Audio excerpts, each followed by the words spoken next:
You're watching Action News Now. Storm Tracker weather. Coverage you can count on. A live look now from the Alert California Tuscan Butte camera over Tehama County. Beautiful and blue out there, except off in the distance, you do see a lot of that smoke. Chief Meteorologist Howie Gordon is tracking conditions for us as we make our way through this work week. I know a lot of eyes are on Shasta County and this shoe fire burning. It's really impacting air quality.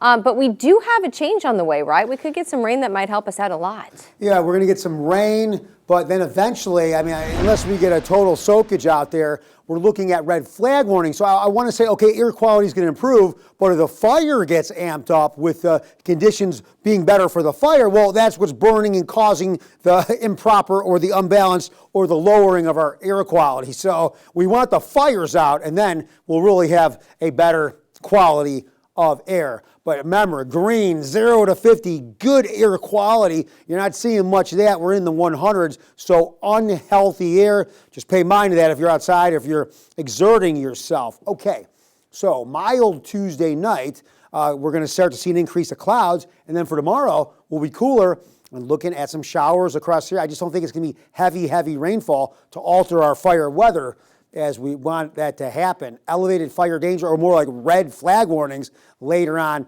in the week. So we're not going to drop down as much overnight. Why? Because the clouds and the moisture, that'll hold on to the heat. So only dropping into the upper 40s, in the higher elevations. We've been seeing the mid 40s. We got down into the mid 50s last night. We'll stay closer to that 60-degree mark. Will be cooler for highs tomorrow with the cooler air and the early cloud cover and potentially the early showers as well. But that's pretty much where we are supposed to be for this time of year.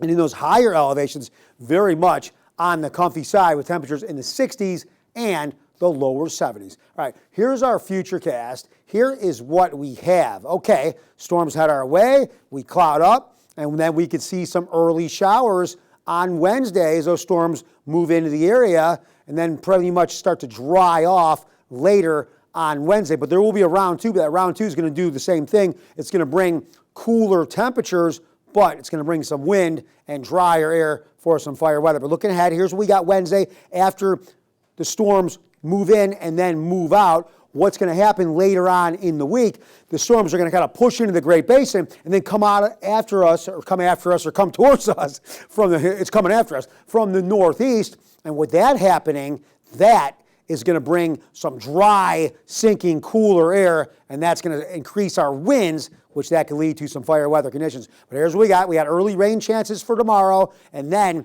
later in the week, we have those red flag warnings. So a little bit of a roller coaster ride, but this looks like fall. We didn't see fall until a few days ago as we were still in the 100s. But again, we want a lot of rain. I don't think we're going to get that much. We're still in fire season until these dry fuels start to take on some moisture. We're looking at red flags later in the week, Haley. All right. Thanks for keeping an eye out, Howie.